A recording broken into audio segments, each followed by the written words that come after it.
Good morning, good morning, good morning, everyone. Happy Monday morning. Good morning, good morning. Oops, sorry about that. Good morning, everyone. It's your girl, Andrea Wilson here.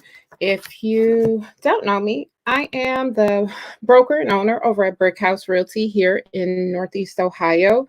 We are a traditional real estate brokerage servicing traditional buyers and sellers, and we also work with a lot of real estate investors. We help them find deals, we help people generate and create wealth.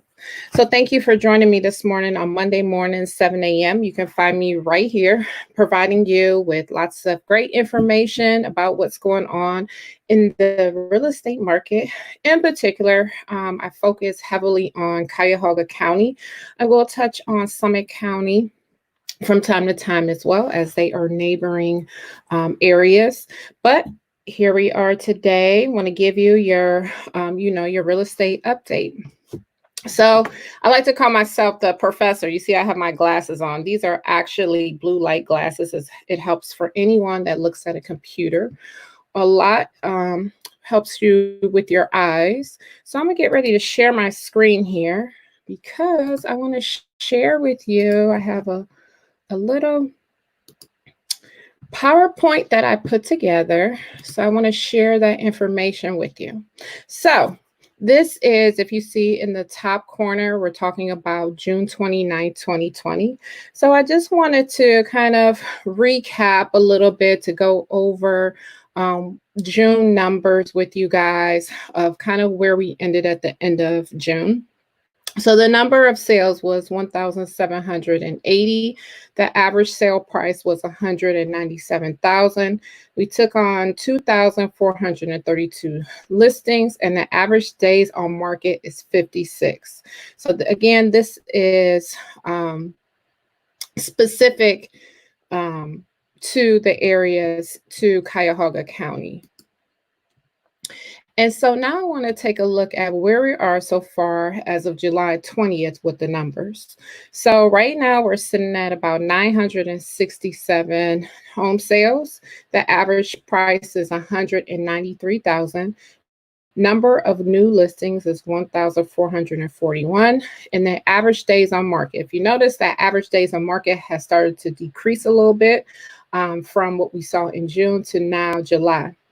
There is a huge inventory issue. So buyers are still having a hard time finding that perfect home. So I want to kind of go over this a little bit and let you know what you can do if you are one of those buyers out here in the market and you're just having a hard time finding a loan or finding a home. So the first thing I want to talk about are the loan types. The common loan types will be your FHA or conventional loan. So for both of these loans, I've kind of broken down what the requirements for each loan. FHA has a minimum score of 580. While FHA says that they will accept 580 as a minimum score, it was going to be really hard, and a really good argument is going to be have to be made to a lender that is going to accept you at that 580. Some lenders will accept you more at around 620 score, and we definitely want to work and go above that. Due to the coronavirus, a lot of lenders had increased their scores back in March, April-ish timeframe, and making more that score average between 640, 670, and in some cases 700. So the higher that score, the less risk that lender will see you as, versus the lower the score, the more of a risk, the more detailed information they have, and then the more reserves they're going to require that you have at closing. So, but the benefits of an FHA loan is that it's minimum down 3.5%, and the max seller concessions is 6%. A lot of buyers, especially first-time home buyers, go with that FHA product just because they are just entering the housing market. So they like that lower 3.5% down. And then they like that the seller can contribute up to 6%. As a newer buyer, you may not have a large savings, especially if you're just finishing up on college, because a lot of times college students, once they get settled, they get that stable job. And so now they may not have that full 6% plus their down payment to get started. The conventional loan is another common loan that's used. The minimum score is going to be about 680, and your minimum down is 5 to 20%. So conventional loan, they do have like a first-time home buyers product too, where you can only have to put down 3%. But the max seller concessions on that one is going to be 3% on that one. So if you don't have a lot of savings, you may not want to go about that conventional route. Okay, so now I want to go back to talk about what buyers can do when they're dealing with this market. So we are seeing that listing agents in the market, they are telling or giving orders and directions to their seller that if someone is coming with an FHA loan, don't consider it and go with that conventional loan. So I want to say something about that first. If you are a realtor and you happen to be watching this video and this is a practice that you are doing, I'm going to warn you because you are setting yourself up to get in trouble. The minute that the board, our real estate association board, finds out that this is a practice that you are doing, you are instructing your client to do this, because in many cases, the seller of the property or even our buyers, they aren't as familiar or savvy with FHA, conventional, or really know what's going on. Oftentimes, it's the agent that is directing their client on the method or what they want to do. So oftentimes what that agent is doing is really just trying to secure their paychecks, so trying to secure the close, right? Because they feel that, a conventional buyer may be a little bit stronger. So it's really a form of discrimination. If you really think about it, you're discriminating against someone that has an FHA loan. So you're walking a fine line. But I don't want to harp on that too much. But however, if you are a buyer in this market and you have, that FHA, the best thing that you can do in this type of market, because it is a seller's market, the inventory are low. While I said that the average days for a home to sell is 50 days, we are seeing homes go within 24 hours when it's a really good home. So the average is about 50 before the really good homes they're selling definitely within a week's time. So while you are looking for your home, and you may have already received your pre-approval, but what you want to do in the meantime, it may take a month, 2, 3 for you to eventually find your home. In the meantime, the best thing that you can do is really work on your credit. Don't just think because you have that pre-approval, you're all set and now you don't have to do anything else. You want to continue to work and build that credit. Talk to your lender that you're working with. Ask them about things that you can do with your credit to help improve your score. So this is very, very important. The higher that you get your score, the better maybe you'll be able to move into that conventional product, which will help you fight a little bit better to win that property that you really, really want. So the other thing you want to do is make sure that you're being patient in this whole process, understanding that the inventory is low. It may take you a little bit longer to find that perfect home. And then lastly, you want to make sure you're working with a seasoned full-time real estate agent, because as homes come onto the market, you want to make sure that they are available to you to get you out to that property as soon as possible. You want to focus on getting out to that new listing, if possible, same day. Waiting a week is not going to, in most cases, win you that house. So I hope that helps a little bit, kind of break that down, what FHA or conventional loan is. So there you have that. So I want to talk to you a little bit about the real estate news. And I see that this is trending in real estate. It is video doorbells. So they range in the price of $99 to $249. And I wanted to talk about this because I am a big fan of video doorbells. And so I see them as I'm going about jogging or walking in my community. I see a lot of my neighbors also have the video doorbells, and I see that it's trending really big in real estate. So there's a number of varieties. Ring here, which is pictured here, and they have a lot of different styles. Ring is probably the most common, but a lot of your security systems may come with a video doorbell, as well as Google has one that you can use. And then there's a number of other ones that are on the market, so you can easily research those doorbells. So some of the benefits of those doorbells is that you cannot be at home. You can be on vacation somewhere. Someone rings your doorbell and you can literally talk to that person through your doorbell. All you need is internet access to be able to kind of set this up and to be able to see what's going on. So not only when someone rings the doorbell, if you pay for the monthly service, you also can go back in time, right? So you'll get these notifications or alerts when someone is just passing your home. They don't even have to ring your doorbell. You could set the sensitivity of it. So people are walking down the sidewalk and you can see them. One of my favorite things. You know how you have that person, neighbor, or someone that has that pet and they like to let their dog poop in your yard and not pick it up? Well, this is your solution. You can go back in time if you know kind of a gauge in time when this happened.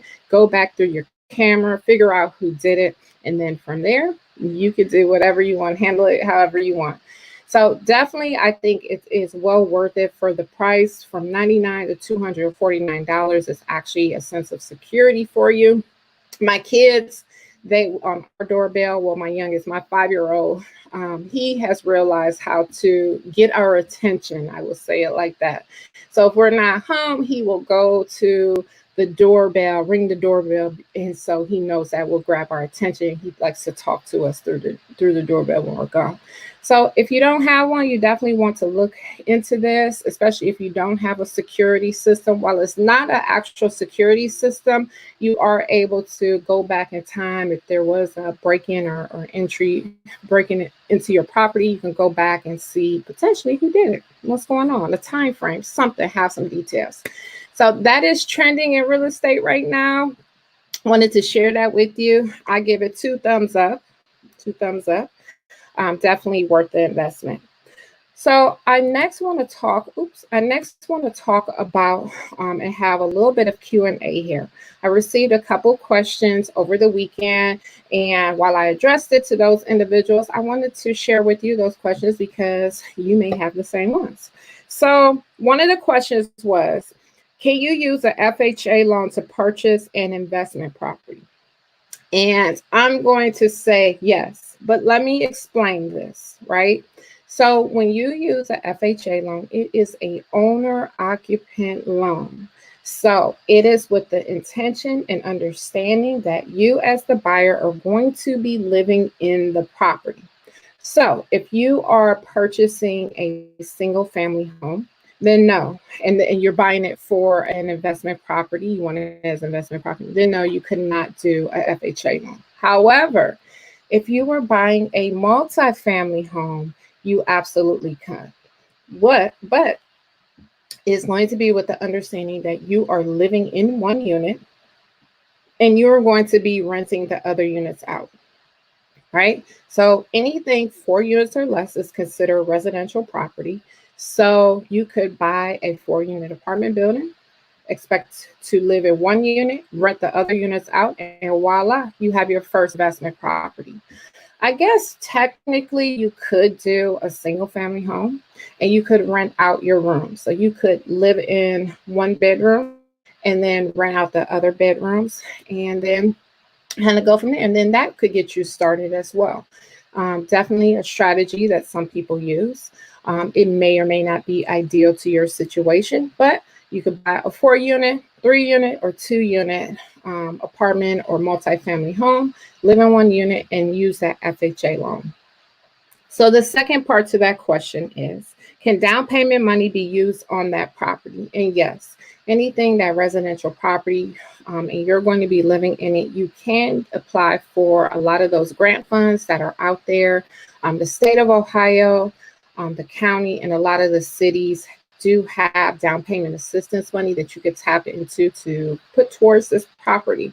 I will warn you though, a lot of the city programs often run out of funds. They usually get their funding at the beginning of the year. They usually get a pot of money. It might be 20,000, could be 50,000, or it could be more. But they often run out of those funds by mid to end of year. So if you're at the beginning of the year, you can consider tapping into those funds. You can still look for NEOMC, what's still available, but definitely something to think about. All right, so next I want to talk to you. I want to do a city spotlight, and that is going to be on the city of North Olmsted, Ohio. I typically always tap into the east side of town, but now I want to share with you one of my favorite cities on the west side of town. Why is North Olmsted one of my favorite cities? Well, I like North Olmsted because I work with a lot of first-time home buyers. And in North Olmsted, this is an area I think that you can get a lot of value for the price of the home, right? So I think it's a great community there. It's a decent size. There's a lot to do. You have plenty of shopping, and it's about 23 minutes to downtown Cleveland. So if you're coming from the west side and you work downtown, it's not a bad ride at all. And you have to remember, here in Cleveland, our traffic is not like a lot of major cities out there. Atlanta, California, Los Angeles, and different cities where the traffic is just ridiculous. We have traffic more so. It gets a little tricky in the winter time when the roads are bad, but it's nothing like these other major cities. So it takes about 23 minutes to get into downtown Cleveland. There's tons and tons of shopping in the North Olmsted area. There is a mall. If you can see on this map that I'm sharing here, it is Great Northern Mall that's there. There is a lot to do. It all, just throughout Cuyahoga County, we do have the benefit of a great metro park system. So all of our communities, for the most part, will touch that metro park system in some capacity or very close, which provides a lot of walking trails, bike trails, even like things like golf courses and everything that you could tap into. So definitely something to look at. And I just want to, I'm gonna stop sharing my screen real quick. And I want to, actually I'm gonna share my screen, but I wanna share something else with you guys. If you have any questions, feel free while I pull this up to tap it in the box, and I will answer shortly. So right here, I am showing a map still of that North Olmsted area. As you can see, this outline here, that's going to be North Olmsted. It borders between Westlake, Rocky River, that Strongsville area, a little bit Middleburg Heights, Elyria area.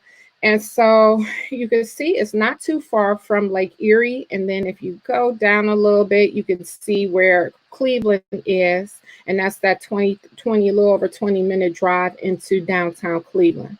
So if you are not opposed to living on the west side of Cleveland, North Olmsted is definitely a place to consider. It provides a lot of amenities. Oh, almost forgot. One of my favorite places to go if you are in that area is a restaurant called Famous Dave's. They sell ribs there. Favorite. Probably in the Cleveland market. I want to say that's my favorite restaurant over there is Famous Dave's. So looking for a bargain, want to move into a home that's affordable and in a nice neighborhood, consider North Olmsted. We can show you houses in North Olmsted. So that is my Monday real estate market update. I want to thank you all for joining me. If you have any questions, feel free to send me a message. Happy to answer those questions for you. And if this is the first time you joining me, please make sure that you like or subscribe to my channel and hit the notification button so that you know when I am going live and providing you information. So hope you guys have a wonderful Monday. Hopefully it's productive for you. You can get out and about and enjoy this warm weather. All right, everyone, have a wonderful Monday, and we will see you soon.